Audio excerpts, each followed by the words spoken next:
اللہ تعالیٰ کا شکر ادا کرنا عبادت ہے جس کے ذریعے بندہ اپنے رب کا قرب حاصل کرتا ہے، اور عبادتوں کا مقصد بھی یہی ہے. یعنی ہم نماز کیوں پڑھتے ہیں، روزہ کیوں رکھتے ہیں، حج کیوں کرتے ہیں، قرآن مجید کیوں پڑھتے ہیں؟ تاکہ ہم اپنے رب کا قرب حاصل کر سکیں، اپنے رب کو راضی کر سکیں، اپنے رب کا شکر ادا کریں. تو جو شخص اللہ کا شکر ادا نہیں کرتا وہ حقیقت میں اللہ کی عبادت نہیں کر رہا. اللہ سبحانہ تعالیٰ ہی اس بات کا مستحق ہے کہ اس کی تعریف کی جائے، اس کا شکر ادا کیا جائے، کیونکہ اسی نے ہمیں پیدا کیا، اسی نے ہمیں رزق دیا اور ہمیں طرح طرح کی نعمتیں عطا کی. وما بکم من نعمت فمن اللہ، اور تمہارے پاس جو بھی کوئی نعمت ہے وہ اللہ کی طرف سے ہے. تو ہر حال میں اللہ کی تعریف ہے، خوشحالی میں بھی اور تنگی میں بھی، آسانی میں بھی اور سختی میں بھی، ہر حال میں، صحت میں بھی اور بیماری میں بھی، ہر جگہ پر، اپنے گھر میں بھی اور گھر سے باہر بھی، ہر زمانے میں، ہمارے گزرے ہوئے زمانے میں بھی، حال میں بھی اور مستقبل میں.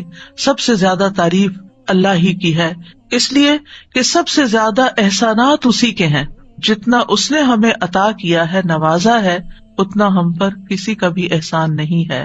وَآتَاكُم مِّن كُلِّ مَا سَأَلْتُمُوهُ وَإِن تَعُدُّوا نِعْمَةَ اللَّهِ لَا تُحْصُوهَا، اور اس نے تمہیں ہر اس چیز میں سے دیا جو تم نے اس سے مانگی، اور اگر تم اللہ کی نعمت کو شمار کرنا چاہو شمار نہیں کر سکتے. ان الانسان لظلوم کفار، بلا شبہ انسان بڑا ظالم، بڑا ہی ناشکرا ہے. تو اللہ کے بندے دو طرح کے ہیں، ایک وہ جو اس کا شکر ادا کرتے ہیں، شکر گزار ہیں، اور دوسرے وہ جو ناشکرے ہیں.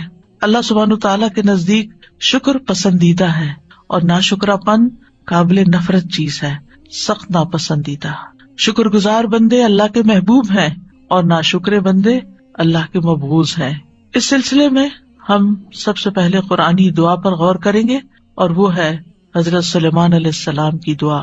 سورۃ النمل میں اللہ تعالیٰ ارشاد فرماتے ہیں، تو اس کی بات سے وہ ہنستے ہوئے مسکرا دیا اور کہنے لگا، اے میرے رب، مجھے توفیق دے کہ میں تیری ان نعمتوں کا شکر ادا کروں جو تو نے مجھ پر اور میرے والدین پر انعام کی ہیں، اور یہ کہ میں وہ نیک عمل کروں جس سے تو راضی ہو جائے، اور مجھے اپنی رحمت کے ساتھ نیک بندوں میں شامل کر لے.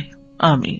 اس آیت میں سلیمان علیہ السلام کی خصوصی فضیلت کا ذکر کیا گیا ہے، جس میں وہ پوری تاریخ انسانی میں بالکل منفرد ہیں کہ ان کی حکمرانی صرف انسانوں پر نہیں تھی بلکہ جنات، حیوانات، پرندے، حتیٰ کہ ہوا تک ان کی تابع فرمان تھی.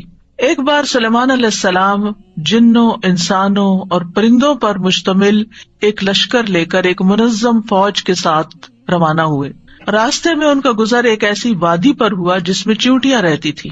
تو ایک چیونٹی نے، جو چیونٹیوں کی سردار تھی، اس نے تمام چیونٹیوں کو مخاطب کر کے کہا، اے چیونٹیوں، دیکھو سلیمان اور اس کا لاؤ لشکر تمہارے سروں پہ پہنچ رہا ہے، لہٰذا جلد از جلد اپنے بلوں میں گھس جاؤ، ایسا نہ ہو کہ تم ان کے پاؤں کے نیچے پس جاؤ. تو سلیمان علیہ السلام چیونٹی کی اس بات پر ہنس پڑے، کیونکہ وہ چیونٹی کی صورتحال کو سمجھ چکی تھی کہ کیا ہونے والا ہے، اور چیونٹیوں کی احتیاط کی طرف رہنمائی اسی لیے وہ کر رہی تھی چیونٹی، تاکہ وہ اپنے آپ کو بچا سکے. تو اس کی اپنی قوم کے ساتھ خیر خواہی، اس چیز نے بھی سلیمان علیہ السلام کو خوش کر دیا. تو وہ فتبسم ضاحکا، مسکراتے ہوئے ہنس پڑے، یعنی بہت ہی خوش ہو گئے، اور اللہ سبحانہ تعالیٰ کی نعمت کو محسوس کرنے لگے کہ کس طرح اللہ تعالیٰ نے ان کو ان کی زبان سجھا دی، ان کی آواز سنا دی. چیونٹی کی آواز کتنی ہوگی سوچئے، تو سلیمان علیہ السلام کی سماعت کتنی تیز ہوگی، اور پھر اس کی بات کو سمجھ جانا اور اس پر پھر ریئیکٹ کرنا. حالانکہ پورا لشکر ساتھ تھا، کسی کو نہیں پتا چلا. جس بندے پہ اللہ نعمت کرے اور جس کو وہ سجا دے، جس کو وہ سکھا دے، یہ اللہ ہی کا فضل ہوتا ہے. تو اس موقع پر انہوں نے یہ دعا کی تھی کہ اے اللہ، مجھے اس نعمت کی شکر گزاری کرنے کی توفیق عطا فرما جو تو نے مجھے اور میرے والدین کو دی، اور یہ کہ میں نیک عمل کروں. یعنی شکر کیسے ادا کروں؟ نیک عمل کر کے جس پر تو مجھ سے راضی ہو جائے، اور مجھے اپنی رحمت کے ساتھ جنت کی نعمتوں میں اپنے نیک بندوں کے ساتھ داخل کر لے.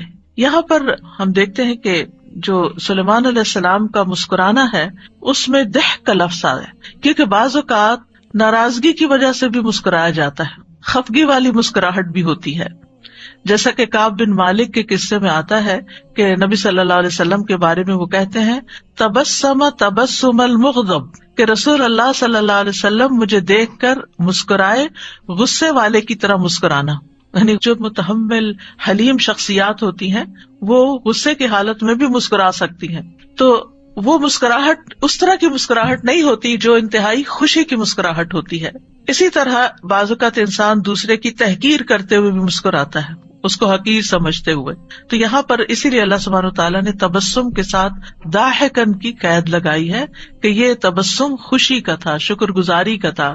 اور ضحک ہوتا ہے چہرے کا کھل جانا اور خوشی سے دانتوں کا ظاہر ہو جانا. اس کے آگے ہوتا ہے قہقہا. آپ قہقہ نہیں لگا رہے تھے، یعنی ایک ہے صرف مسکرانا اور ایک ہی کہ اتنا مسکرانا کہ پھر دانت بھی ظاہر ہو جائیں. اور اسی لیے آپ دیکھیں کہ جو دانت مسکرانے میں ہنسنے میں ظاہر ہوتے ہیں ان کو ضواحک کہا جاتا ہے. تو سلیمان علیہ السلام ایک طرف تو چیونٹی کی دانش مندی پہ مسکرا رہے تھے، اس کی خیر خائی پہ مسکرا رہے تھے. دوسری وجہ یہ کہ اپنی نیک نامی اور شہرت کی وجہ سے کہ چیونٹیاں تک جانتی تھی کہ سلیمان علیہ السلام ایک عادل بادشاہ ہیں.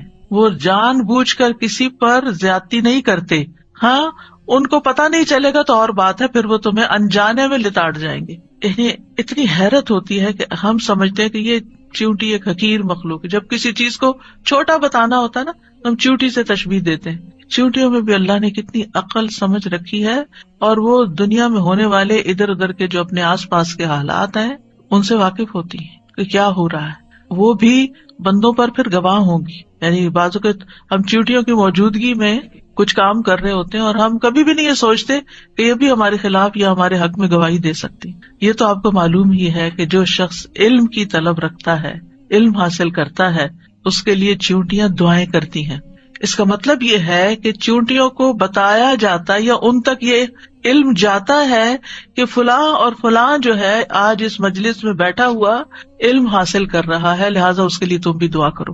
ہم گھر سے نکل آتے ہیں، ہم تکلیف اٹھاتے ہیں، مشقت اٹھاتے ہیں، علم کے راستے میں نکلتے ہیں، فرشتے پر بچھاتے ہیں، چیونٹیاں دعائیں کرتی ہیں، سمندروں کی مچھلیاں تک دعائیں کرتی ہیں جو لوگ علم کے راستے پر نکلتے ہیں.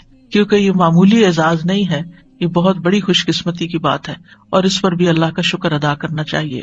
تو دعا کیا ہے؟ رب اوزعنی ان اشکر نعمتک التی انعمت علی وعلی والدی. اے میرے رب مجھے الہام کر، مجھے توفیق دے. یہ دونوں معنی کیے جاتے ہیں وضع کے. وضع کا اصل معنی ہوتا ہے روکے رکھنا، سنبھالنا، قابو میں رکھنا. یعنی سلیمان علیہ السلام نے یہ دعا کی کہ اے میرے رب تو نے مجھے جو یہ فضیلت عطا کی ہے، جو نعمت عطا کی ہے کہ میں حشرات تک کی بولی سمجھ لیتا ہوں، ایسا نہ ہو کہ میں کہیں کسی غرور یا طغیانی میں مبتلا ہو جاؤں، بلکہ میری باغ تو اپنے ہاتھ میں رکھ اور مجھے شکر کے رستے پر ہی گامزن رکھ. مجھے توفیق دے کہ تو نے مجھ پر اور میرے والدین پر جو فضل عظیم عطا کیا ہے، اتنا بڑا فضل کیا ہے، میں اس کا شکر ادا کر سکوں. یعنی صرف اپنی نعمتوں کا نہیں، ان نعمتوں کا بھی جو تو نے میرے والدین پر کی. اور وہ کس شکل میں؟ وَأَنْ أَعْمَلَ صَالِحًا تَرْضَاهُ، ایسا نیک عمل کروں جس سے تو راضی ہو جائے. اس سے یہ پتہ چلتا ہے کہ بعض اوقات انسان نیک عمل کرتا ہے لیکن اللہ تعالیٰ اس نیک عمل سے خوش نہیں ہوتے، کیونکہ بعض اوقات انسان وہ نیک عمل کر کے عجب کا شکار ہو جاتا ہے. واہ میں نے کمال کر دیا، آج تو میں اتنی دیر نماز میں کھڑا رہا. بعض اوقات ہم اپنے قرآن پڑھنے پہ بڑا فخر کرنے لگتے ہیں یا اور نیکیوں پہ ہم عجب کا شکار ہو جاتے. عجب ہوتا خود پسندی، اپنا بہت اچھا لگتا، اپنی نیکیاں، اپنی چیزیں. یعنی انسان بہت بھرا ہوا ہوتا ہے اپنے آپ سے ہی کہ خود کو بڑی چیز سمجھنے لگتا ہے کسی نیکی کی وجہ سے. تو اللہ سبحانہ تعالیٰ کو ایسا عمل پھر پسند نہیں آتا کہ جو صرف اپنی بڑائی ظاہر کرنے کے لیے ہو. بعض اوقات نیک عمل کیا جاتا ہے ریاکاری کے لیے، لوگوں کو دکھانے کے لیے.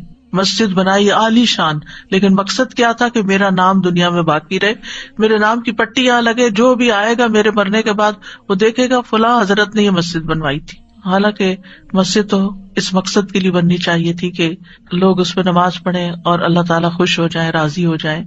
بعض لوگ کنواں کھدواتے ہیں یا اور کوئی کام کرواتے ہیں تو وہ اصرار کرتے ہیں کہ ہمارے نام کی پٹی ضرور لگے، اس پہ لکھیں کہ یہ کس کے لیے ہے، یہ لکھے کہ میرے والدین کے لیے صدقہ جاریہ ہے. اور نیچے اپنا نام لکھواتے ہیں یا پھر والدین کا نام لکھواتے ہیں. اب آپ دیکھیں کہ ایک عام شخص گاؤں کا ان پڑھ دیہاتی آئے گا، کیونکہ کنویں عموماً وہیں کھدوائے جاتے ہیں نا جہاں لوگ بےچارے ان کے پاس ریسورسز نہیں ہوتے اور محتاج ہوتے ہیں پانی کے بھی. تو وہاں پر اگر آپ نے پٹی لگا بھی دی تو کیا ہوگا؟ آدھے لوگ تو پڑھ ہی نہیں سکیں گے اس کو. دوسرا یہ کہ وہ آپ کو جانتے ہی نہیں ہے کہ آپ کون ہیں. تیسرا یہ کہ کوئی اور بھی سیکھ جائے گا کہ ہاں یہ بھی شہرت کے لیے پٹیاں بھی لگوائی جاتی ہیں. اب اس سے کیا ہے، آپ کے دل کو تو تسلی ہوگی، لیکن سوچنے کی بات یہ کہ کیا واقعی آپ کے اس کام میں ایسا اخلاص تھا کہ اللہ تعالیٰ کو بھی پسند آئے ہو، اللہ بھی اس سے راضی ہو. آپ نے اگر نیک نیتی سے ایک درخت لگا دیا ہے، کسی کو پتا نہیں کہ آپ نے لگایا ہے. آپ نے کنواں کھدوا دیا، کسی کو نہیں پتا کہ آپ ہیں پیچھے وہ پیسہ دینے والے یا کرنے والے. کیا اس سے آپ کی نیکی میں، ثواب میں، اجر میں کوئی کمی واقع ہو جائے گی؟ ہرگز نہیں. جو آپ کا مقصد ہے کہ ایسا نیک عمل کروں کہ اللہ راضی ہو جائے، وہ پورا ہو گیا، سمجھے سب کچھ ہو گیا، سبھی کچھ ہو گیا. اور آپ دیکھیں پھر ہماری نیت ہوتی ہے کہ چلے ہم اس لیے نام لکھواتے ہیں کہ کوئی ہمارے لیے دعا کرے گا یا ہمارے والدین کے لیے دعا کرے گا. یاد رکھے جس پر آپ نے احسان نیک نیتی کے ساتھ کیا، بغیر احسان جتائے آپ نے نیکی کی کسی کے ساتھ، تو پھر وہ خود بخود دل سے آپ کو دعا دے. اور ویسے بھی یہ ہے کہ انسان اگر کوئی کسی کو دعا نہیں دیتا، اگر آپ لکھیں بھی نہ کہ دعا کریں، تو پھر بھی کیا آپ کو یقین ہے کہ کوئی دعا کرے گا؟ نہیں. اس کی مرضی ہوگی، اس کا دل خوش ہوگا تو وہ خود ہی دعا کر دے گا، چاہے نام نہ بھی لکھا ہوا ہو. اور اگر اس کا دل خوش نہیں، ناشکرا انسان ہے، نہ وہ رب کا شکر گزار ہے، آپ کا کہاں سے ہوگا؟ کیونکہ شکر جو ہے کسی کے احسان کے اعتراف کو کہتے ہیں، کہ اکنالج کرنا کہ ہاں واقعی اس نے مجھ پر کوئی احسان کیا ہے. اور یہ انسانی صفات میں سے ایک بہت اعلیٰ و عرفہ صفت ہے. کسی شریف اور نوبل انسان کی بہت بڑی پہچان ہے کہ وہ دوسروں کے احسان کو مانتا ہے کہ کسی نے میرے لیے یہ انتظام کیا ہے یہاں پانی کا، میں شکر گزار ہوں اس کا، اللہ اس کو جزائے خیر دے. کسی نے میرے لیے اس چیز کا انتظام کیا، نہیں کسی بھی نعمت کا، کوئی بھی احسان جو کوئی بندہ کسی بندے پہ کرتا ہے. اور اللہ کی نعمتیں تو ہر طرف بکھری ہی پڑی ہیں. تو عموماً جو نعمتیں ہوتی ہیں اس کے دو پہلو ہوتے ہیں. ایک پہلو ہوتا ہے کہ اس کا تعلق اللہ سبحانہ تعالیٰ سے، یعنی وہ نعمت اللہ نے آپ کو دی.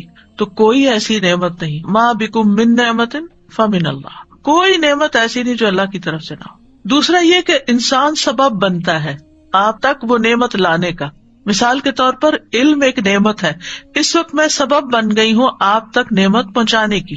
قریبی مثال سے بات سمجھا رہی ہوں. اسی طرح آپ میں سے کوئی یہاں پر آیا، کسی نے آپ کو گاڑی کی رائڈ دی اور یہاں پہنچا دیا، وہ سبب بن گیا یہاں تک آپ کو لانے کا. یہ روزمرہ کی چھوٹی چھوٹی مثالیں. تو ہماری زندگی میں ہر نعمت، ہر انعام، ہر فضل اللہ کی طرف سے ہے. اللہ سبحانہ تعالیٰ وہ نعمتیں ہمیں اسباب کے پردے میں دیتے ہیں. کبھی انسان سبب بنتے ہیں، کبھی کوئی اور چیز سبب بن جاتی، کبھی بارش سبب بنتی ہے زمین سے سبزہ اگانے کا، کبھی ہوا سبب بنتی ہے بادل لانے کی یا لے جانے کی. تو بہت ساری چیزیں کار فرما ہیں اس کائنات کے اندر، یعنی کہ جو اللہ سبحانہ تعالیٰ کے حکم کے مطابق بندوں کے لیے رزق روزی کا، نعمتوں کا انتظام کر رہی ہیں. تو جب انسان اللہ سبحانہ تعالیٰ کی نسبت سے کوئی چیز کو دیکھتا ہے تو اس کو غور و فکر کرنا پڑتا ہے کہ کیا کیا نعمت ہے. ہاں بندے کی طرف سے جب کوئی چیز ملتی ہے تو وہ سامنے ہوتی ہے نا، بندہ نظر آ رہا ہوتا ہے، ہم اس کے شکر گزار ہو جاتے ہیں. تو بندے کے لیے ہمیں معترف ہونا پڑتا ہے بیسیکلی، کہ ہم اس کا اعتراف کریں کہ ہاں واقعی یہ ہمارے لیے سبب بنا ہے. اور اللہ سبحانہ تعالیٰ کی نسبت ہمیں غور و فکر کرنا پڑتا ہے کہ اچھا یہ بھی اللہ نے دیا، یہ بھی اللہ نے بنایا. یہ بھی آپ نے دیکھا ہوگا کہ آپ پانی پیتے چلے جاتے ہیں، آپ کھانا کھاتے چلے جاتے ہیں، آپ کو ایک دفعہ بھی خیال نہیں آتا یہ اللہ نے بنایا، کیونکہ آپ نے غور ہی نہیں کیا، بس آپ نے کھا لیا، پیاس لگی پانی پی لیا، غور نہیں کیا. تو اللہ سبحانہ تعالیٰ کی نعمتوں کا شکر ادا کرنے کے لیے انسان کو غور و فکر سے کام لینا پڑتا ہے، نعمتوں کو دیکھنا پڑتا ہے کہ کون کون سی نعمت ہے اور کس شکل میں. کیونکہ بعض نعمتیں ہمیں نظر آتی ہیں لیکن بعض ہمیں نظر نہیں آتی، مگر انہیں ویسے ہمیں پتا ہوتا ہے کہ وہ ہیں. اور بعض عوامل تو ایسے کام کر رہے ہوتے ہیں کہ ہمیں ان کا احساس اور ادراک تک نہیں کہ وہ بھی پیچھے کام کر رہی ہیں چیزیں، تو تب ہم تک یہ نعمت پہنچی ہے. تو بہرحال انسان کو اللہ سبحانہ تعالیٰ سے توفیق مانگتے رہنا چاہیے کہ اللہ تعالیٰ میں صرف نیک عمل نہ کرتا جاؤں بلکہ ایسے نیک عمل کروں کہ جن سے تو بھی راضی ہو، تیری رضا کے لیے میں یہ کام کر رہا ہوں، چاہے دین کا کام ہو چاہے دنیا کا کام ہو، کوئی بھی کام ہو، بس اللہ کی رضا کے لیے. اور یاد رکھے شکر میں رضا شامل ہوتی ہے، یعنی جب ہم اللہ کا شکر ادا کرتے ہیں تو اس کا مطلب ہے کہ ہم اللہ سے راضی ہیں. اس کو ہم مثال سے سمجھیں کہ جیسے اگر آپ کسی سے ناراض ہیں تو آپ اس کے سارے احسان بھول جاتے ہیں، آپ اس کا شکریہ کوئی نہیں ادا کرتے. یعنی آپ کے دل میں خیال بھی ہونا کہ اس نے میرے ساتھ اچھا کیا، لیکن آپ کے اوپر اس وقت چھایا ہوتا کہ اس نے میرے ساتھ کیا برا کیا. لہٰذا جو بندہ اللہ سے راضی نہیں ہوتا کچھ تکلیفوں کی وجہ سے، کچھ زندگی میں پریشانیوں کی وجہ سے، وہ شکر گزار نہیں ہو سکتا. تو شکر کے لیے رضا بھی چاہیے ہوتی ہے. تو یہاں پر اللہ ایسے اعمال، ایسے اقوال کی توفیق دے کہ جنہیں تو پسند کر لے، تیری پسند کے ہوں. وَأَدْخِلْنِي بِرَحْمَتِكَ فِي عِبَادِكَ الصَّالِحِينَ، اور مجھے اپنی رحمت کی وجہ سے، اپنی رحمت کے ساتھ نیک بندوں میں شامل کر لے. اس سے سلیمان علیہ السلام کی کتنی عاجزی بھی نظر آتی ہے کہ اتنا کچھ ہوتے ہوئے وہ نبی ہیں اللہ کے، اور وہ کہتے ہیں مجھے صالحین میں شامل کر لے. جیسے یوسف علیہ السلام نے کہا تھا وَأَلْحِقْنِي بِالصَّالِحِينَ. تو انسان جیسا خود ہوتا ہے نا، ویسا ہی اس کو ماحول پسند ہوتا ہے، ویسی ہی مجلسیں پسند ہوتی ہیں، ویسے ہی لوگ اچھے لگتے ہیں. اگر آپ خود نیک ہیں تو پھر آپ کے اندر نیکوں کی محبت ہوگی، نیکی کی محبت بھی ہوگی، اور نیک کام کرنے والے بھی آپ کو اچھے لگیں گے، چاہے وہ کوئی بھی ہو، کسی رنگ، کسی نسل، کسی علاقے کے بھی ہوں. وہ دور سے آپ کو انسپائر کریں گے کہ کتنے اچھے لوگ ہیں، اور پھر آپ کے اندر ایک خواہش پیدا ہوگی کہ میں کبھی ان سے مل سکوں. آپ دیکھیں نا، جو جس سے محبت کرتا ہے اسے ملنے کی خواہش بھی رکھتا ہے. جو لوگ کسی ایکٹر کو، کسی سیلیبریٹی کو، کسی اس کو پسند کرتے ہیں، ان کی زندگی میں کیا بڑی خواہش ہوتی ہے کہ ہم کبھی اس سے ملیں. لیکن جو بندہ خود نیک ہوتا ہے، نیکی سے محبت کرتا ہے، اس کی خواہش کیا ہوتی ہے کہ اللہ مجھے نیک لوگوں سے ملا دے کہ میں ان سے کچھ انسپریشن لوں، کچھ ان سے سیکھوں، میں بھی ان جیسا بن جاؤں. اسی لیے عربی میں ایک شعر ہے نا، احب الصالحین ولست منہم، میں صالحین سے محبت کرتا ہوں لیکن میں ان میں سے ہوں نہیں، یعنی میں اپنے آپ کو نیک سمجھتا نہیں. لعل اللہ یرزقنی صلاحا، شاید اللہ مجھے بھی نیکی کی توفیق دے دے. یعنی ان کی محبت کی وجہ سے اللہ تعالیٰ میرے اندر بھی نیکی کا شوق پیدا کر دے. کیونکہ انسان کے لیے جہاں ایک طرف علم ضروری ہوتا ہے، وہاں دوسری طرف صحبت صالح ضروری ہوتی ہے. انسان اگر شکر گزار بندوں کے بیچ میں رہتا ہے تو آٹومیٹیکلی آپ کو بھی خیال آئے گا. مثلاً کھانے کی ٹیبل پر اگر کسی ایک نے بھی کھانا کھا کے الحمدللہ کہا تو آپ کی بھی یاد دہانی ہو جائے گی، اوہ میں نے تو کہا ہی نہیں، مجھے بھی کہنا ہے، میں بھی اللہ کا شکر ادا کر دوں. اور اگر کسی نے بھی نہیں کہا نا تو آپ بھی ایسے ہی اٹھ جائیں گے، آپ بھی بھول جائیں گے. تو نیک لوگوں میں ہونے کا فائدہ یہ ہوتا ہے کہ جب انسان ان کو اچھے کام کرتے دیکھتا ہے تو انسان کے دل میں پھر نیکی کی خواہش پیدا ہو جاتی، نیکی کرنا آسان بھی ہو جاتی. تو ایک طرف علم حاصل کرنا خوش قسمتی کی علامت ہے، دوسری طرف اس علم کو عمل میں ڈھالنے کے لیے اچھا ماحول اور اچھی کمپنی کا ہونا بہت ضروری ہے. تو اس لیے بہت ہی جامع دعا ہے، اس دعا کو بھی ہمیں اپنی روزمرہ کی دعاؤں میں شامل کر لینا چاہیے. اس دعا کی اہمیت کا اندازہ اس بات سے لگائیں کہ اللہ سبحانہ تعالیٰ نے اس دعا کو 2 بار قرآن مجید میں ذکر کیا. ایک تو یہاں پر سورۃ النمل میں، اور دوسرے سورۃ الاحقاف میں، جہاں صالحین یہ دعا مانگتے ہیں. اور حقیقی معنوں میں جو نیک بندے ہوتے ہیں ان کے اندر اعتراف بھی ہوتا ہے دوسروں کے احسانات کا، خصوصاً اللہ تعالیٰ کے احسانات کا، اور اس پر وہ شکر بھی ادا کرتے رہتے ہیں. اور پھر آپ دیکھیے کہ اللہ سبحانہ تعالیٰ کے بعد سب سے زیادہ شکر گزاری کے حقدار ہمارے والدین ہوتے ہیں، جس کا ذکر سورۃ الاحقاف کی دعا میں آتا ہے.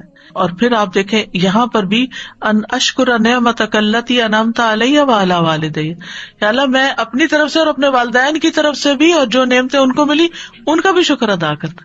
یعنی اس سے یہ پتہ چلتا ہے کہ انسان جب کوئی نیکی کرتا ہے تو اس میں اگر وہ اپنے والدین کو شامل کر لیتا ہے، اس نیکی میں والدین کو شامل کر لیتا ہے، یا والدین کی طرف سے بھی نیکی کرتا ہے، تو یہ بہت بڑے اعزاز کی بات ہوتی ہے. یعنی نور علی نور ہے. آپ صدقہ کریں، اپنی نیت بھی کریں، لیکن والدین کو بھی نیت میں شامل کر لیں. پھر اسی طرح آپ مثلاً کوئی بھی اچھا کام کرتے ہیں تو آپ کے دل میں یہ خواہش ہونی چاہیے کہ اللہ اس کا ثواب ہمارے والدین کو پہنچے. کیونکہ جو والدین کا شکر گزار نہیں ہوتا وہ کسی رشتے کا شکر گزار نہیں ہوتا، وہ کسی کا بھی خیر خواہ نہیں ہو سکتا، وہ کسی کے لیے بھی کھرا نہیں ہو سکتا، کسی کے لیے بھی مخلص نہیں ہو سکتا. تو اس لیے اگر مثلاً آپ اپنے ہسبینڈ کو دیکھتے ہیں کہ وہ اپنے والدین کے حقوق ادا نہیں کرتے اور ساری توجہ آپ پر یا آپ کے بچوں پر کرتے ہیں اور آپ سمجھتے ہیں آپ بڑے خوش قسمت ہیں، تو یاد رکھیے یہ خوش قسمتی کی علامت نہیں ہے. اگر وہ دھیان نہیں کرتے تو ایک اچھی بیوی ہونے کی حیثیت سے آپ کو توجہ دلانی چاہیے. مثلاً رمضان کا مہینہ ہے، آپ اپنے ہسبینڈ کو توجہ دلائیں کہ آپ اپنے والدین کے لیے کچھ کریں اس مہینے میں. یعنی ویسے تو ہر مہینے ہی کرنا چاہیے، ہر روز ہی کرنا چاہیے، لیکن خصوصاً رمضان میں ہمارے صدقات بڑھ جاتے ہیں، ہماری دعائیں بڑھ جاتی ہیں، ہماری نیکیاں بڑھ جاتی ہیں. تو ان نیکیوں میں ان کو بھی ساتھ شریک کرنا چاہیے، ان کی طرف بھی دھیان رکھنا چاہیے، جو زندہ ہوں، جو فوت ہو چکے ہوں. اور پھر یہ ہے کہ جو بھی نیکی کریں خالص اللہ کی خاطر کریں، کیونکہ اللہ تعالیٰ صرف اس عمل سے ہی راضی ہوتا ہے جو اس کے لیے کیا جاتا ہے. جس میں ہم کسی اور کو شریک کر لیتے ہیں پھر وہ عمل اللہ تعالیٰ کے لیے ناپسندیدہ ہو جاتا ہے، کیونکہ ملاوٹ والا ہو جاتا ہے. آپ اپنے لیے کون سی ملاوٹ والی چیز پسند کریں گے؟ محبت میں ملاوٹ پسند کریں گے یا پھر کسی کھانے میں ملاوٹ پسند کریں گے یا کسی اور چیز میں؟ کسی بھی چیز میں نہیں، خالص آرگینک ہولسم. تو اللہ سبحانہ وتعالیٰ کے ساتھ جب معاملہ ہو تو وہ بھی خالص ہی ہونا چاہیے، اس میں کسی قسم کی کوئی ملاوٹ نہیں ہونی چاہیے. بس صرف جو نیکی ہے وہ اللہ کی رضا کے لیے ہے. یہاں تھوڑا سا شکر کو مزید سمجھنے کی بھی ضرورت ہے کہ شکر ہوتا کیا ہے. شکر ہوتا ہے کسی نعمت کا تصور کرنا، یعنی ضروری نہیں کہ نعمت سامنے ہو، امیجن کرنا نعمت کے بارے میں اور پھر اس کا اظہار کرنا، اس کا اظہار کرنا. اس کے برعکس ناشکری کیا ہوتی ہے؟ نعمت کو بھول جانا، کسی کا احسان بھول جانا اور اس کو چھپا دینا، کبھی ذکر بھی نہ کرنا، کسی کے آگے اس کو مینشن بھی نہ کرنا، نہ اس شخص کا شکریہ ادا کرنا اور نہ ہی کسی اور کے سامنے اس کی تعریف کرنا. پھر اسی طرح معمولی چیز پر بھی راضی ہونا شکر کہلاتا ہے. یعنی ضروری نہیں کہ نعمت بہت بڑی ہو، آؤٹ اسٹینڈنگ ہو اور کوئی بہت ہی حیران کن چیز ہو تو پھر آپ کے یہ ہے میری نعمت اور اس پر میں شکر ادا کرتا ہوں. نہیں، چھوٹی نعمت ہو یا بڑی نعمت ہو، معمولی سے معمولی چیز پر بھی شکر ادا کرنا چاہیے. اگر آپ کو سحری یا افطاری میں بہت تھوڑا ٹائم ملتا ہے کھانے کے لیے، لیکن اگر کھانا مل جاتا ہے تو اس پر بھی شکر ادا کریں. یہ نہیں کہ یہ نہیں کھا سکی، وہ نہیں کھا سکی، یہ نہیں ہو سکا، وہ نہیں ہو سکا، آج تو پانی نہیں صحیح طرح پیا گیا. نہیں، کوئی بات نہیں، شکر الحمدللہ کہ پانی تھا اور جو آپ نے پیا اس پر شکر گزاری. تھوڑا بھی کافی ہو جائے گا. نیند کم ہوئی، تھوڑی بھی کافی ہو جائے گی، اس پر بھی راضی شکر گزاری کہ اللہ تیرا شکر ہے کہ اتنا بھی تو نے آرام دے دیا. اسی طرح عربی میں کہتے ہیں عین شکرا، عین شکرا. اس کا مطلب ہے وہ آنکھ جو آنسوں سے بھرپور ہو، یعنی جیسے شکر کرتے ہیں تو دل بھر جاتا ہے. یعنی شکرا کا لفظ یعنی دل کا بھر جانا پھر اس نعمت کے احساس سے. ابن قیم کہتے ہیں شکر کا مطلب ہے بندے کی زبان پر اللہ کی نعمت کا اثر ظاہر ہو، اس طرح کی زبان اللہ کی تعریف بیان کرے اور نعمت کا اعتراف کرے، دل میں اس کا تصور ہو اور اللہ کی محبت ہو اور اعضاء اس کی فرما برداری کرے. اسی طرح ابو عبد الرحمن حبلی کہتے ہیں کہ نماز پڑھنا شکر گزاری ہے. نماز پڑھنا کیا ہے؟ شکر گزاری. روزے رکھنا شکر گزاری ہے. ہر خیر کا کام جو آپ اللہ کی رضا کے لیے کرتے ہیں وہ شکر گزاری ہے. شکر گزاری کا سب سے افضل کلمہ الحمدللہ ہے. اور اگر آپ دیکھیں تو آج کل ہمیں کتنی نعمتیں ملی ہوئی ہیں. یہ رمضان کا ہونا نعمت ہے، قرآن کا ملنا اس مہینے میں نعمت ہے، ہمیں پڑھنے کی توفیق ہو جانا یہ نعمت ہے، رات کا قیام ایک نعمت ہے، دن کا روزہ رکھنا ایک نعمت ہے. یہ ساری نعمتیں ہیں جن کا ہم ایک طرح سے شکر ادا کر رہے ہیں. کیونکہ نعمتیں صرف کھانے پینے کی حد تک محدود نہیں. کھانا کھا کے تو پھر بھی ہم الحمدللہ کہہ دیتے ہیں، لیکن الحمدللہ علی نعمت الاسلام، الحمدللہ علی نعمت القرآن، الحمدللہ علی نعمت رمضان، الحمدللہ علی نعمت القرآن، الحمدللہ علی نعمت القیام، الحمدللہ علی نعمت الدعاء. کہ اللہ نے ہمیں یہ ساری چیزیں سکھا دی اور ہمیں سب کچھ عطا کر دیا. ان سب پر بھی اللہ کا شکر، کیونکہ ہر سانس کے ساتھ ہمیں نعمت مل رہی ہے. ہمارے جسم کا روح روح اللہ کی نعمت ہے، تو روح روح کو شکر ادا کرنے کی ضرورت ہے. ابن قیم کہتے ہیں نعمتیں 3 قسم کی ہیں. وہ نعمتیں جو بندے کو حاصل ہو چکی ہیں اور بندہ ان کو جانتا ہے. دوسری وہ نعمتیں جن کا بندہ منتظر ہوتا ہے کہ یہ نعمت مجھے مل جائے، مثلا اولاد کی نعمت ہے یا کوئی اور وہ ان کی امید رکھتا ہے. نمبر 3 ایسی نعمتیں کہ بندہ ان نعمتوں میں ہوتا ہے انہیں استعمال کرتا ہے لیکن احساس ہی نہیں کرتا. نعمتیں ہیں چاروں طرف، احساس ہی کوئی نہیں، خیال ہی نہیں. تو بہرحال نعمت جو ہے وہ ایک آزمائش بھی ہے، ایک امتحان بھی ہے. لیبلونی ااشکر ام اکفر، کہ اللہ تعالیٰ مجھے آزما رہا ہے کہ میں اس پر شکر ادا کرتا ہوں یا ناشکری کرتا ہوں، کیونکہ نعمتیں امتحان کے لیے ملی ہیں. اور اسی لیے اللہ تعالیٰ نے کسی کو زیادہ دی، کسی کو کم دی. زیادہ بھی امتحان ہے اور کم بھی امتحان ہے.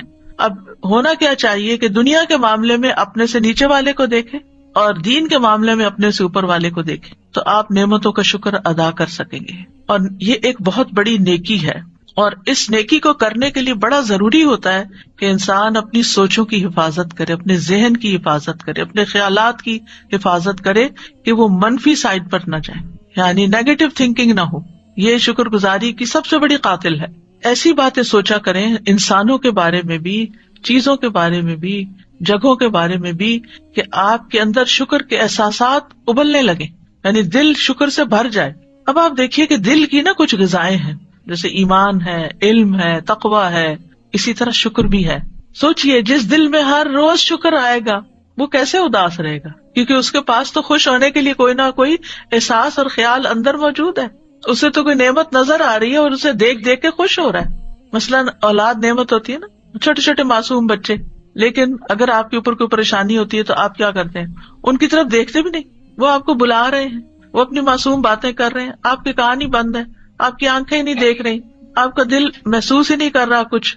یہ ناشکری ہے. اس نعمت کو دیکھیں، جس لمحے آپ نعمت کو پہچاننے لگیں گے آپ کے دل میں شکر آنے لگے گا، اور جو جو شکر آتا جائے گا آپ کی پریشانیاں اور مریض اور تکلیفیں اور دکھ اور دل کے غم اور اداسیاں اور ڈپریشن وہ باہر نکلنے لگے گا. شکر سب سے بڑا علاج ہے ڈپریشن کا، لیکن اس کے لیے اپنی سوچ کو درست کرنے کی ضرورت ہوتی ہے. اور یاد رکھیے اللہ کی نعمتوں پر شکر ادا کرنا فرض ہے، اور یہ وہی ادا کرتا ہے جو ان کی قدردانی کرتا ہو، جو ان کو دیکھ سکتا ہو، جو ان کو سن سکتا ہو، جو انہیں محسوس کر سکتا ہو. ہمارے لیے سب سے بڑی نعمت اسلام ہے، دین ہے. الیوم اکملت لکم دینکم واتممت علیکم نعمتی ورضیت لکم الاسلام دینا. آج کے دن میں نے تمہارا دین تمہارے لیے مکمل کر دیا اور تم پر اپنی نعمت پوری کر دی، اور تمہارے لیے اسلام کو بطور دین پسند کر لیا. یہ بہت بڑی نعمت ہے کہ اللہ نے ہمیں مکمل دین دیا ہے جو زندگی کے ہر معاملے میں ہماری رہنمائی کرتا ہے. اگر آپ قرآن مجید کو غور سے پڑھنا شروع کر دیں، سننا شروع کر دیں، تو حیرت ہوتی ہے. یعنی آج کل الحمدللہ عام دنوں سے کچھ نسبتاً زیادہ سننے کا موقع مل رہا ہے. میری عادت ہے کہ میں صبح اٹھتے سب سے پہلے قرآن کی تلاوت کا بٹن آن کر دیتی ہوں اور باقی کام پھر بعد میں. تو وہ ساتھ ساتھ اور اتنا سکون کا وقت ہوتا ہے، سحری کا وقت سکوت کا، کہ اس میں تلاوت سننا اور آیات کے اوپر غور کرنا اور کبھی کسی جہد سے اور ایک عجب دل کو سرور دیتا ہے. دوسری طرف رات کو سونے سے پہلے قیام، اور قیام میں بھی بعض آیات اس طرح اسٹرک کرتی ہیں کہ حیرانی ہوتی ہے، اچھا یہ بات بھی قرآن میں لکھی. حالانکہ 20 بار تو کہہ سکتے ہیں، سینکڑوں نہیں کہہ سکتے شاید، لیکن 20 بار تو ہم ان آیات کو پڑھ ہی چکے ہوتے ہیں، لیکن اس وقت سمجھ ہی نہیں آتی ہم کیا پڑھ رہے ہیں. تو ماحول کے بدلنے سے، وقت کی تبدیلی سے ہماری سوچ میں تبدیلی واقع ہو جاتی ہے، ہمارے اینگل بدل جاتے ہیں، اور اسی طرح قرآن کا فہم اور سمجھ بھی بدلتا جاتا ہے، اور اس سے انسان کے اندر ایک عجب طرح کی لذت اور ایک سرور انسان کو نصیب ہوتا ہے.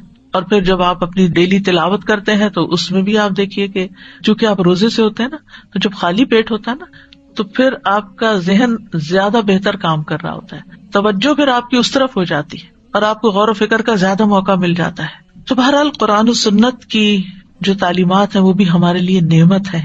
اگر ہم ان سے تعلق قائم رکھیں، ان کو سمجھیں کہ قرآن کیا کہہ رہا ہے. ہم نے زندگی میں اتنی کتابیں پڑھ ڈالی، ہمیں نہ پتا ہو کہ قرآن کیا کہتا ہے. کتنی محرومی کی بات ہے، پھر دنیا میں بھی محرومی، آخرت میں بھی محرومی. تو یہ تعلیمات نعمت ہے. اللہ تعالیٰ فرماتے ہیں وَاذْكُرُوا نِعْمَتَ اللَّهِ عَلَيْكُمْ وَمَا أَنزَلَ عَلَيْكُمْ مِنَ الْكِتَابِ وَالْحِكْمَةِ. اللہ کے اس احسان کو یاد رکھو جو اس نے تم پر کیا ہے اور جو تم پر کتاب و حکمت نازل کی ہے. اس احسان کو یاد رکھو، یہ نعمت ہے، اس پر شکر ادا کرو. پھر رسول کا بھیجا جانا نعمت ہے. لقد من اللہ علی المؤمنین اذ بعث فیہم رسولا من انفسہم. بلا شبہ اللہ نے مومنوں پر بہت بڑا احسان کیا ہے کہ ان کے درمیان انہی میں سے ایک رسول مبعوث فرمایا ہے. پھر دین کی آسانیاں نعمت ہے کہ ہم مختلف اوقات میں جیسے وضو نہیں کر سکتے تو تیمم کر سکتے ہیں، روزہ اگر رمضان میں نہیں رکھ سکتے تو رمضان کے بعد رکھ سکتے ہیں، اور اسی طرح ہر معاملے میں ہمیں الدین یسر، آسانی والا دین دیا گیا ہے۔ اور جہاں اللہ سبحانہ تعالیٰ سورۃ المائدہ کی آیت نمبر 6 میں جنابت کی حالت میں غسل کا حکم دیتے ہیں، اور پھر یہ کہ اگر پانی نہ پاؤ تو مٹی سے تیمم کر لو، تو آخر میں اللہ تعالیٰ فرماتے ہیں اللہ نہیں چاہتا کہ تم پر کوئی تنگی کرے، لیکن وہ چاہتا ہے کہ تمہیں پاک کرے، اور تاکہ تم پر اپنی نعمت پوری کرے، تاکہ تم شکر ادا کرو۔ یعنی جو دین کی رخصتیں ہیں، ان ساری نعمتوں پر بھی شکر ادا کرنا ہے۔ پھر ہماری زندگی ایک نعمت ہے، بعض لوگ اس کی قدر نہیں کرتے، ماں باپ کو بلیم کرتے ہیں کیوں پیدا کیا تھا ہمیں، کس قدر ناشکر پن کی بات ہے۔ ہمیں زندگی کی بھی قدر کرنی چاہیے۔ اللہ تعالیٰ فرماتے ہیں وَهُوَ الَّذِي أَحْيَاكُمْ ثُمَّ يُمِيتُكُمْ ثُمَّ يُحْيِيكُمْ إِنَّ الْإِنسَانَ لَكَفُورٌ۔ وہی تو ہے جس نے تمہیں زندگی دی، پھر تمہیں موت دے گا، پھر تمہیں زندہ کرے گا۔ یعنی یہ زندگی آخری نہیں ہے، اصل زندگی کل شروع ہوگی۔ بے شک انسان یقیناً بڑا ہی ناشکرا ہے، یعنی زندگی کی نعمت پر بھی قدر نہیں کرتا، اور خاص طور پر وہ لوگ جو سوئسائڈ کرنے کی کوشش کرتے رہتے ہیں کہ وہ اپنی زندگی کو ختم کرنا چاہتے ہیں۔ یہ ناشکر پن کی انتہا ہے کہ اللہ سبحانہ تعالیٰ نے آپ کو زندگی جیسی نعمت دی کہ آپ اس میں بہت کچھ اپنی آخرت کے لیے کمائیں اور اپنے لیے جنت کے اعلیٰ مقامات پائیں، اور آپ اسی کو ختم کرنا چاہتے ہیں۔ زیادہ خوش قسمت انسان وہ ہے جس کی زندگی لمبی ہو اور وہ اس میں نیک عمل بھی زیادہ کرے۔ پھر ہمارے اعضاء کا صحیح سلامت کام کرنا، ہمیں دیکھنے کی نعمت، ہمیں سننے کی، ہمیں بولنے کی، یہ ساری چیزیں شکر ادا کرنے کا تقاضا کرتی ہیں۔ وَجَعَلَ لَكُمُ السَّمْعَ وَالْأَبْصَارَ وَالْأَفْئِدَةَ لَعَلَّكُمْ تَشْكُرُونَ۔ کان، آنکھیں، دل کیوں دیے؟ تاکہ تم شکر ادا کرو۔ پھر صحت اور وقت نعمت ہے۔ بہت سے لوگ ان دو نعمتوں کی قدر نہیں کرتے، جیسے کہ حدیث میں آتا ہے، ایک تندرستی اور دوسرے فراغت، کہ جب بہت زیادہ ذمہ داریاں نہ ہوں اور وقت ہو انسان کے پاس، تو بجائے اس کے کہ وہ اس میں کوئی اچھا کام کرے، وہ ادھر ادھر سستی میں گنوا دیتے ہیں، اور خصوصاً محروم ہے وہ جو اپنی جوانی کو ضائع کر کے تو گنوا دیتے ہیں، جبکہ وہ بہت کچھ کر سکتے ہیں اس وقت میں۔ پھر اسی طرح طبیعت کا خوش ہونا، یہ بھی ایک نعمت ہے، خوشی ملنا اور خوشی کا احساس ہونا۔ آپ صلی اللہ علیہ وسلم ایک دفعہ صحابہ کے پاس آئے تو آپ خوش تھے۔ صحابہ نے پوچھا کہ کیا وجہ، آج ہم آپ کو خوش دیکھ رہے ہیں؟ آپ نے فرمایا ہاں اللہ کا شکر ہے۔ پھر لوگوں نے خوشحالی اور دولت مندی کا ذکر کیا تو آپ نے فرمایا متقی انسان کے لیے دولت مند ہونے میں کوئی حرج نہیں، دولت والا ہونا کوئی عیب کی بات نہیں، کوئی بری بات نہیں، کیونکہ جب ہم دین کی طرف آتے ہیں تو ہم سمجھتے ہیں کہ اگر کسی کے پاس دولت ہے ضرور اس نے کوئی ناجائز طریقے اختیار کیے۔ یہ بھی ایک بدگمانی اور غلط بات ہے۔ آپ دیکھیں کہ جس کے پاس زیادہ دولت ہوگی عام طور پر لوگ اس کو برا بھلا کہنا شروع کر دیں گے یا برا بھلا سمجھنا شروع کر دیں گے، تو یہ بڑی زیادتی کی بات ہے۔ آپ کو نہیں پتا کہ کسی نے وہ دولت کس طرح کمائی اور کس طرح حاصل کی۔ اللہ سبحانہ تعالیٰ جس طرح جس کو چاہے عطا کرے۔ حضرت عبد الرحمن بن عوف وہ مدینہ آئے، چند ہی دنوں میں دولت مند ہو گئے، جبکہ بہت سے اور بھی ساتھی ان کے آئے تھے۔ وہ کہتے جو اینٹ اٹھاتا ہوں میرے لیے سونا اگلتی ہے، یعنی محاورتاً کہ جس کام میں بھی ہاتھ ڈالتا ہوں میرے لیے اس میں سے خیر نکل آتی ہے، مال نکل آتا ہے۔ تو آپ نے دیکھا ہوگا کہ کچھ لوگ تھوڑی سی محنت کرتے ہیں اور وہ کہاں سے کہاں پہنچ جاتے ہیں، اور کچھ لوگ بہت محنت کرتے ہیں، کیونکہ یہ اللہ نے مقدر کیا رزق۔ پھر ان نعمتوں کو دیکھ کر، یعنی آپ نے دیکھا ہوگا کتنے ہی مالدار ہیں انتہائی اداس اور رنجیدہ اور غمگین، انہیں اس نعمت کا احساس ہی نہیں کہ اللہ نے ان کو کیا کچھ دیا ہوا ہے۔ پھر آپ دیکھیں اللہ تعالیٰ آپ کو گھر دیتا ہے، آپ کی شادی ہو جاتی ہے، آپ کو طرح طرح کے نعمتیں ملتی ہیں، نئے رشتے ملتے ہیں۔ یعنی شادی تو ہسبینڈ سے ہوتی ہے لیکن اس کے توسط سے نئی بہنیں مل جاتی ہیں، بھائی مل جاتے ہیں، اور رشتوں میں اضافہ ہوتا ہے کہ نئے خاندان سے آپ کی واقفیت ہو جاتی ہے۔ یہ ساری بھی نعمتیں ہیں۔ اور پھر سب سے بڑی بات یہ کہ ان رشتوں میں آپس کی محبت ہونا یہ کتنی بڑی نعمت ہے، لیکن عموماً ہم ناشکری پن کر کر کے ان نعمتوں کو گنوا دیتے ہیں، ضائع کر دیتے ہیں۔ چھوٹی سی بات سے ناراض ہو کر بعض اوقات رشتے ختم ہو جاتے ہیں، کوئی بڑی باتیں نہیں ہوتی۔ اگر آپ طلاق کے کیسز کا جائزہ لیں تو اس میں بہت سے واقعات صرف معمولی ہوتے ہیں، حالانکہ اچھی بھلی ایک اسموتھ زندگی گزر رہی ہوتی ہے۔ یہ بھی اللہ سبحانہ وتعالیٰ کا ایک بہت بڑا احسان ہے کہ فَأَلَّفَ بَيْنَ قُلُوبِكُمْ فَأَصْبَحْتُمْ بِنِعْمَتِهِ إِخْوَانًا۔ دین کی وجہ سے آپس کی محبتیں ہونا اور ایک دوسرے کا غم گسار ہونا، ایک دوسرے کے لیے باعث انس ہونا۔ پھر اسی طرح زمین اور آسمان سے رزق کا برسنا، یہ بھی ایک نعمت ہے۔ اللہ تعالیٰ فرماتے ہیں فَكُلُوا مِمَّا رَزَقَكُمُ اللَّهُ حَلَالًا طَيِّبًا وَاشْكُرُوا نِعْمَتَ اللَّهِ إِن كُنتُمْ إِيَّاهُ تَعْبُدُونَ۔ یعنی کہ کھاؤ پیو اچھا اور اللہ کی نعمت کا شکر ادا کرو اگر تم اس کی عبادت کرتے ہو۔ پھر اولاد کا ملنا جو ہے وہ نعمت ہے، مال نعمت ہے، اسی طرح زمین، آسمان، پہاڑ، درخت، سمندر، یہ ساری چیزیں، جتنی بھی چیزیں دنیا میں پائی جاتی ہیں، یہ ساری نعمت ہے. پھر ہواؤں کا چلنا بھی ایک نعمت ہے، بارش نعمت ہے، کشتیوں کا چلنا نعمت ہے، سواریاں نعمت ہے. یہ طرح طرح کے جانور، آج کل اگر آپ جائیں باہر پارک میں، دھوپ نکلی ہو تو آپ دیکھیں گے کہ رنگین پرندے اڑ کے آئے ہوئے ہیں کہیں سے، اور وہ چند دنوں کے لیے ہوں گے، پھر وہ کہیں اور چلے جائیں گے، کسی اور کو خوبصورتی دیں گے. لیکن کتنے کم لوگ ہیں کہ جو ان کو دیکھ پائیں اور شکر ادا کر پائیں. آپ کی نگاہوں کی خوشی کے لیے اللہ نے یہ نعمتیں آپ کے لیے بھیجی. پھر ان پرندوں کی چہچہاہٹ یعنی دل کے اندر کیسی خوشی پیدا کرتی ہے. لیکن کتنے لوگ ہیں جو ان کو سننے والے ہوں اور سن کر اپریشیٹ بھی کرنے والے ہوں.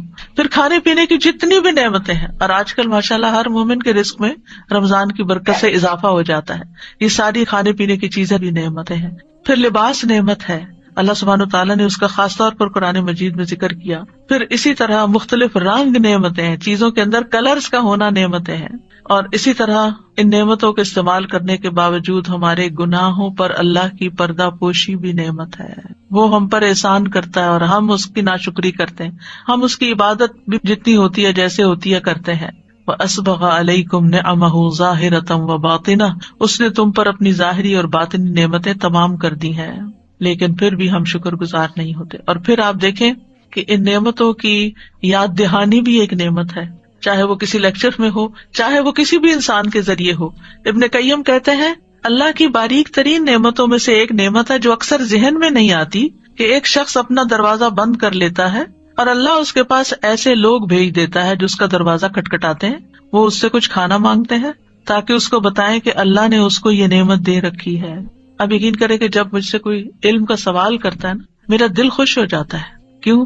مجھے اس نعمت کا احساس ہوتا ہے کہ اللہ نے مجھے یہ نعمت دی کہ میں کسی شخص کے کام آ سکوں. لیکن عام طور پر ہم نے دروازہ بند کیا اور کوئی کھٹکھٹا دے تو پھر ہمارا ریئیکشن کیا ہوتا ہے؟ ہم یہ تھوڑی سوچتے کہ ہمارے پاس یہ نعمت تھی تو ہم دینے کے قابل ہوئے، ہم تو احسان جتانا شروع کر دیتے، یعنی شکر کی طرف خیال نہیں جاتا.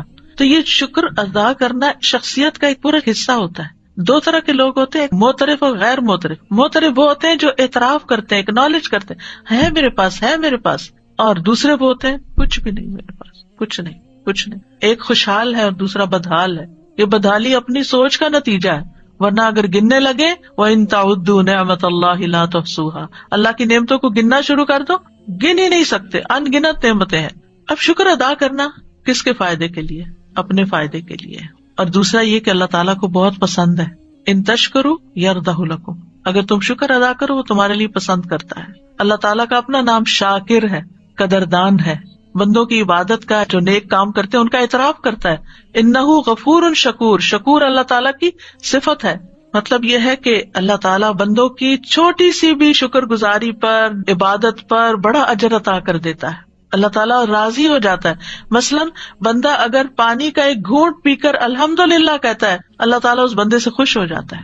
اللہ تعالیٰ کو خوش کرنے کے لیے کوئی پہاڑ توڑنے کی ضرورت نہیں ہے.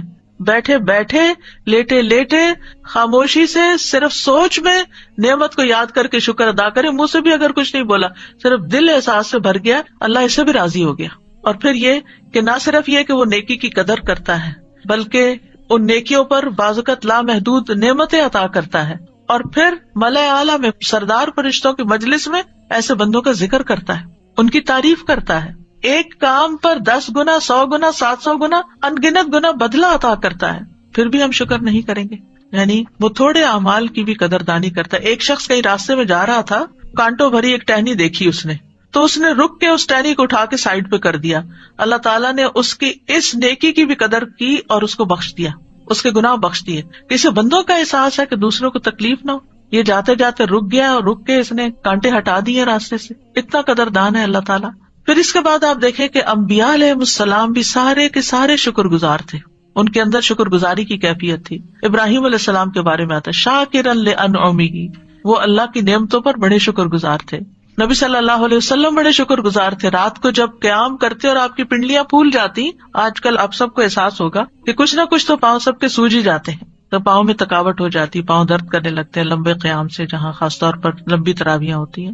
تو اس میں آپ دیکھیں کہ نبی صلی اللہ علیہ وسلم کے تو روز کا معمول تھا. ہم تو صرف رمضان میں قیام کرتے ہیں، تراویح پڑھتے ہیں. نبی صلی اللہ علیہ وسلم تو عام دنوں میں لمبا قیام کرتے تھے اور آپ کے پاؤں پھول جاتے تھے. تو جب آپ سے کہا گیا کہ آپ کیوں اپنے آپ کو اتنا تھکاتے ہیں، تو آپ نے فرمایا افلا اکون عبدا شکورا، کیا میں اللہ کا شکر گزار بندہ نہیں بنوں؟ پھر اسی طرح ملائکہ بڑے شکر گزار ہیں، جبریل علیہ السلام بہت شکر گزار ہیں. جبریل علیہ السلام نے معراج کی رات نبی صلی اللہ علیہ وسلم کو جب دودھ اور شراب پیش کی تو آپ نے دودھ لیا تو اس پر انہوں نے کہا الحمدللہ الذی ہداک للفطرہ، کہ اللہ کا شکر ہے جس نے فطرت کی طرف آپ کی رہنمائی کی. پھر آپ دیکھیں کہ ساری کائنات جو تسبیح کرتی ہے وہ بھی ایک طرح سے اللہ تعالیٰ کا شکر ادا کر رہی ہے. اور اسی طرح وَلَهُ الْحَمْدُ فِي السَّمَاوَاتِ، اللہ کی تعریف ہوتی ہے آسمانوں میں، والارض اور زمین میں. یہ کون کرتا ہے؟ یہ ساری مخلوق کر رہی ہے.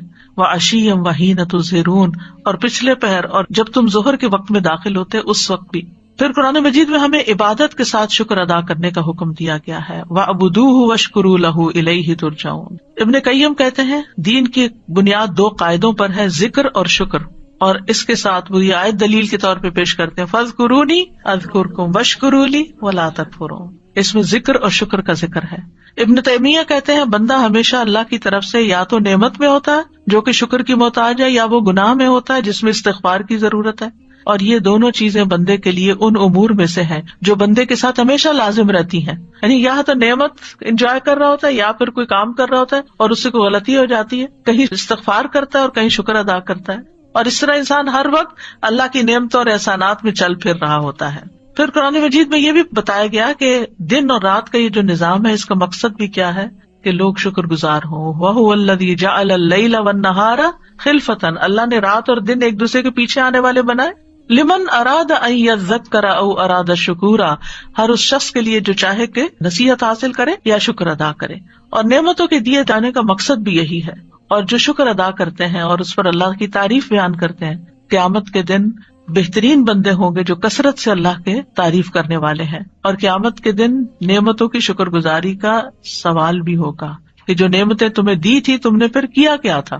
جیسے ایک قاری قرآن کو، سخی شخص کو اللہ تعالیٰ اپنے احسانات یاد کرائے گا اور پوچھے گا پھر تم نے کیا کیا یہ سب کچھ پا کر، تو کہے گا میں نے تیرے راستے میں دیا، میں نے قرآن پڑھا. بہرحال اس کا انجام تو جو ہوگا سو ہوگا. لیکن مطلب یہ ہے کہ قیامت کے دن وَلَتُسْأَلُنَّ يَوْمَئِذٍ عَنِ النَّعِيمِ، نعمتوں کے بارے میں پوچھا جائے گا کہ تم نے شکر ادا کیا کہ نہیں.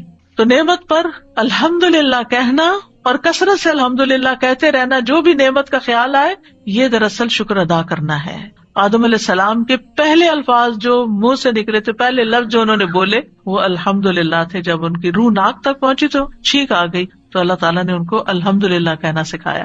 اسی طرح دنیا سے جاتے ہوئے مومن کے الفاظ کیا ہوتے ہیں؟ حدیث میں آتا ہے کہ مومن کی جان اس کے دونوں پہلوؤں سے نکل رہی ہوتی ہے اور اس حال میں وہ اللہ کی تعریف کر رہا ہوتا ہے، شکر ادا کر رہا ہوتا ہے. جنت میں داخلے پر ایمان والے شکر ادا کریں گے، الحمدللہ الذی ہدانا لہذا. اور جنت میں پہنچ کر وآخر دعواہم ان الحمدللہ رب العالمین. تو یاد رکھیے یہ شکر کا فائدہ خود ہم ہی کو پہنچتا ہے، اللہ تعالیٰ کی رضامندی حاصل ہوتی ہے، نعمتوں میں اضافہ ہوتا ہے. بعض سلف صالحین کہتے ہیں کہ نعمتیں جنگلی جانوروں کی طرح بدک جانے والی ہیں، بھاگنے والی ہیں. یعنی نعمت جو ہے بھاگتی ہے اور بھاگ جانے والی ہیں، ان کو شکر کے ساتھ جکڑ کے رکھو، شکر ادا کرو گے تو باقی رہیں گی. حسن بصری کہتے ہیں کہ اللہ جن نعمتوں سے چاہتا ہے فائدہ پہنچاتا ہے، اگر ان نعمتوں کا شکر ادا نہ کیا جائے تو اللہ ان کو عذاب میں تبدیل کر دیتا ہے. یہی وجہ ہے کہ شکر گزاری کو سلف صالحین محافظ کا نام دیتے تھے کہ یہ موجودہ نعمتوں کی حفاظت کرتی ہے اور باقی نعمتوں کو کھینچ لانے والی ہے. یعنی جو ہیں وہ بھی رہیں گی اور بھی آ جائیں گی. اور شکر گزار کو بلند مقام کیا ملتا ہے؟ جیسے صبر کرنے والا روزہ دار ہوتا ہے، ایسے کھا کر شکر ادا کرنے والے کو بھی ایسے ہی اجر مل جاتا ہے. تو دو کام کیا کرے، دن بھر روزہ کر رکھ کے صبر کیا کرے اور شام کو افطار کر کے شکر ادا کیا کرے تو دگنا ثواب ہو جائے گا. مطرف کہتے ہیں کہ مجھے عافیت دی جائے اور میں شکر ادا کروں، یہ مجھے اس سے زیادہ عزیز ہے کہ مجھے آزمائش میں ڈالا جائے اور میں صبر کروں. تو اللہ نعمتیں ہی دیتا رہے اور شکر کرنے والا ہی بناتا رہے، نہ کہ کسی تکلیف میں ڈالے. پھر جو لوگ شکر ادا کرتے ہیں اللہ تعالیٰ ان کو غور و فکر کی صلاحیت بھی مزید عطا کرتا ہے. شکر گزار انسان عبرت حاصل کرنے والا ہوتا ہے، شکر گزار کو عذاب سے بچا لیا جاتا ہے. کذالک نجزی من شکر، آل لوط میں سے جو شکر گزار تھے صرف ان کو بچایا گیا. اللہ تعالیٰ کا وعدہ ہے وَسَيَجْزِي اللَّهُ الشَّاكِرِينَ، اللہ شکر کرنے والوں کو جلد اچھا بدلہ عطا کرے گا، بے پناہ اجر دے گا. یعنی الحمدللہ کہنا میزان کو بھر دیتا ہے. سبحان اللہ. اور جب بندہ الحمدللہ کثیرہ کہتا ہے تو اللہ تعالیٰ فرماتا ہے میرے بندے کے لیے میری بہت زیادہ رحمت لکھ دو، کیونکہ اس نے کہا الحمدللہ کثیرہ، بہت زیادہ اللہ کی تعریف، بہت زیادہ شکر، کیونکہ دل بھرا ہوا ہے اس کا اللہ کی نعمت کے احساس سے۔ تو شکر ادا کرنے کے طریقوں میں 5 قواعد ہیں۔ نمبر 1، اللہ کی اطاعت کرنا، اللہ سے محبت کرنا، نعمت کا اقرار کرنا، اللہ کی تعریف کرنا اور نعمت کا صحیح استعمال کرنا۔ پھر یہ کہ زبان سے کرنا، اور زبان میں نعمتوں کو بیان کرنا، ان کی تعریف کرنا، سبحان اللہ کتنا پیارا اورنج ہے، کتنی اچھی خوشبو ہے، کتنا اچھا ذائقہ ہے۔ اور اگر نہ بھی اچھا ذائقہ نکلے تو یہ نہیں کہنا کہ بہت ہی خراب ہے، بس کہنا الحمدللہ۔ اس میں بھی کوئی حکمت ہوگی کہ اس طرح کا ذائقہ ہے اس کا، یعنی ہر چیز کا ایک پازیٹو سائڈ لینا۔ جو بھی کوئی نعمت ملے، ایک تو ہے کہ ہر وقت ہی نعمتیں ہیں، لیکن کوئی نئی نعمت ملے تو خاص طور پر اللہ تعالیٰ کی حمد و ثنا بیان کریں۔ اور شکر کے بہترین کلمات تو پھر الحمدللہ ہی ہوتے ہیں، اور صرف زبان سے نہیں الحمدللہ، بلکہ دل کو بھی ساتھ شامل کر لیں، دل کو بھی، اور نعمتوں کو یاد رکھیں، احسانات کو یاد رکھیں، بھولیں نہیں۔ اگر بیماری آ گئی ہے تو کیا یاد رکھے، اتنے دن صحت کی حالت میں بھی تو گزارے تھے، الحمدللہ جس نے اتنی صحت دی۔ اسی طرح مومن موت کے وقت کیسے شکر گزار ہوتا ہے، اللہ اتنی زندگی تو نے دی تھی، اور اگر اب تو لے رہا ہے تو بھی تیرا شکر ہے، میں راضی ہوں، رضیت باللہ ربن۔ تو دل میں شکر گزار ہونا، چاہے زبان نہ بول پا رہی ہو، کیونکہ بیماری کی حالت میں انسان بعض اوقات بولنے سے بھی قاصر ہوتا ہے۔ پھر اعضاء میں یہ کہ اللہ کی نافرمانی کے کام نہیں کرنے۔ ابن قیم کہتے ہیں نافرمانیاں نعمتوں کی آگ ہیں، یہ نعمتوں کو کھا جاتی ہیں جیسے آگ لکڑی کو کھا جاتی ہے۔ تو گناہ جو ہے وہ نعمتوں کے قاتل ہوتے ہیں، نعمتیں ختم کر دیتے ہیں۔ تو ہونا کیا چاہیے کہ جو نعمت ملی ہے اس کو صحیح طور پر استعمال کریں، جس چیز کے لیے، جس مقصد کے لیے ملی اسی کے لیے استعمال کریں۔ مثلاً علم نعمت ہے تو علم پر عمل کرنا جو ہے وہ شکر گزاری ہے۔ کوئی منصب ایک نعمت ہے، منصب کا مطلب یہ کہ کوئی عہدہ، کوئی پوزیشن آپ کو ملی ہے، اس کا حق ادا کرنا یہ شکر گزاری ہے۔ ایمان ایک نعمت ہے تو اس کا شکر کیا ہے کہ دوسروں تک بھی ایمان کی دولت پہنچائی جائے۔ اولاد نعمت ہے تو اولاد کو اللہ کی حفاظت میں دینا اور شیطان کی شر سے بچانا، کیونکہ اس نے کہا تھا یہ شکر گزار نہیں ہوں گے۔ پھر اعضاء کی شکر گزاری، مثلاً ابو حازم کے پاس ایک شخص آیا، اس نے پوچھا آنکھوں کی نعمت کا شکر کیا ہے؟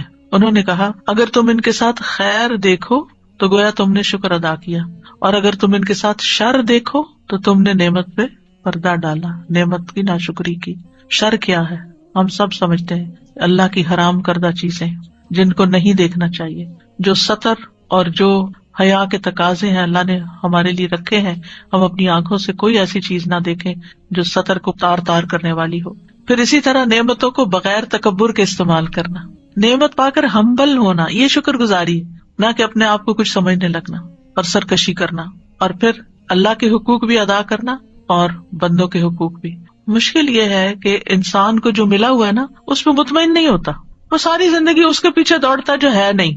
کتنی تکلیف دہ بات ہے، جو ملا ہوا ہے وہ نظر نہیں آتا، اور سارا غم کس پر ہے؟ جو نہیں ہے پاس۔